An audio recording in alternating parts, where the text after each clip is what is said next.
Yes, we did. What an eventful day that was yesterday. Let me tell you what happened. Hopefully it'll help some people out. I thought I'd go and hire a boat, go fishing. Just what they call it. They call them a tinny out here. It's just like a little dinghy, really, aluminium dinghy. It was, how long was it? 3.9, I think. It's about 11 foot. I personally don't like them. They're too small. They're not very stable, and they're all right fish just going around the bay and that, things like that. But the Aussies love them. They get them out in the water. They're a cheap way of getting on the water. Kids have them. They're great, really. But listen, I've seen Aussies out in the middle of the ocean, 4 of them with a 24 pack of beer in it. It's ridiculous. I wouldn't myself. I'm never going to get on another one. Now let me tell you what happened. We rented it anyway. Little 20 horsepower engine in it, plenty quick enough. Me and the missus.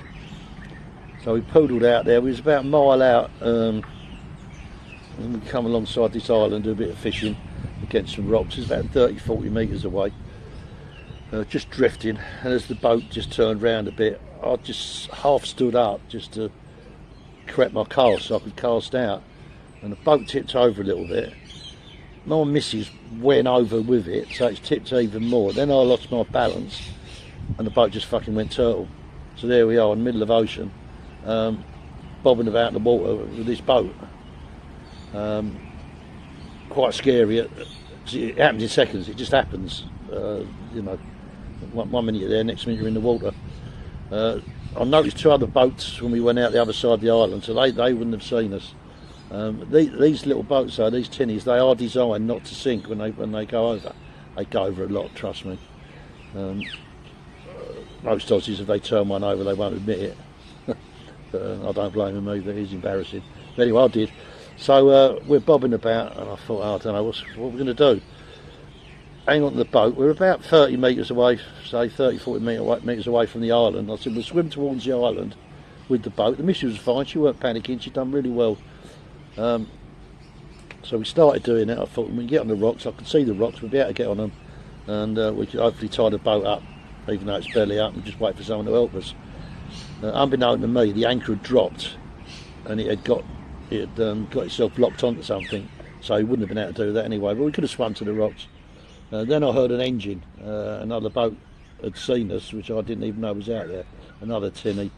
David and Sue, who live at in the area, they're local. They was out there fishing, and they actually saw the boat go over. So they came up to us, and they had a tinny as well. There's no way we was going to get on that. We would have pulled them in as well. Everything was fine until Sue said to me, she said, listen, we got to get you out of here because there's sharks here. And then the old bum started pouting a bit then. Yeah, it weren't good. So they chucked us a life vest each. We managed to get on that. We was up against their boat. They helped us put it on. And they threw us a rope, and then they slowly towed us around the island onto the beach. So we could get there. Yeah, so we managed to get hold of the owner of the boat. He came out. He managed to upright it. It was in about 5 metres of water. He didn't have a mask or nothing, but he free dived down. We had 3 rucksacks with us. He managed to get them up. But we lost 2 phones. I've got another 2 phones here which are drying out, but I've tried them. They're fucked. So we've lost all our phones. I lost a GoPro, fishing rod. Can't think what else. Other stuff anyway. But that's the material in it, really. But, life vest, you should always wear a life vest, and I know that. But you know, when you hire these things, you get these big bulky things. Don't matter, put them on. Because if that boat would have come over and hit me on the head or hit my wife on the head, and one of us unconscious, if you ain't got a life vest on, you're dead. Simple as that. There's no way out of it. You're dead. So life vest. See, back in the UK, I've got my own one. Anyone who has boats, they'll know.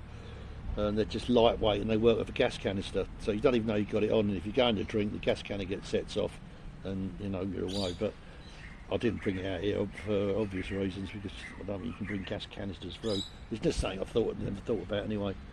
But yeah, could have been a lot worse.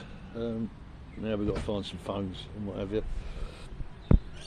Yeah, on a lighter note, as they were pulling us back in, we had the life vests on, and that's pulling us back on the road. She mentioned to me about the sharks.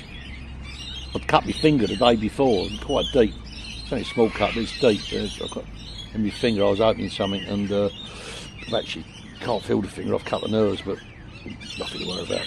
Excuse me. And I stuck my hand up in there. My missus said, "Why have you got your hand up in there?" I said, "They're fucking shots and smell blood from miles away." I said, "I ain't giving them a chance."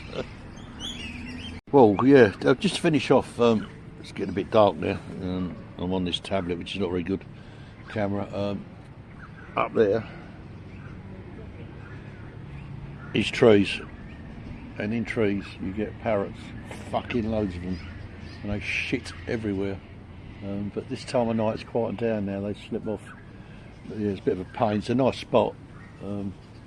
It's cool because of the trees and that. But yeah. Anyway, on the last video, a fella commented, Christopher, I think his name was. Sure, it's Christopher. About, you know, tourism, tourist spots. I know what you meant. You know, going to see these places on the tourist route. Let me just say something. That I'm not a tourist person. I hate fucking tourism, but it pays for a lot of things. It keeps a lot of things alive. It can go over the top, and it can ruin things without a doubt. They're pretty good here in Australia, though, for not cocking things up, and they, you know, they do look after the ecosystem and that. The thing is, if you're, you know, I'm not Jack Gastow going around the world in a great big yacht, looking at all these beautiful, wonderful places.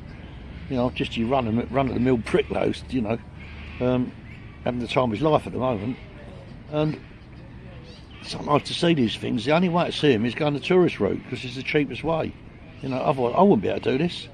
You know, so yeah, I get what you're saying. I really do, mate. But that's life. That's modern life, and that's the world we live in. But yeah, thanks for your comment anyway.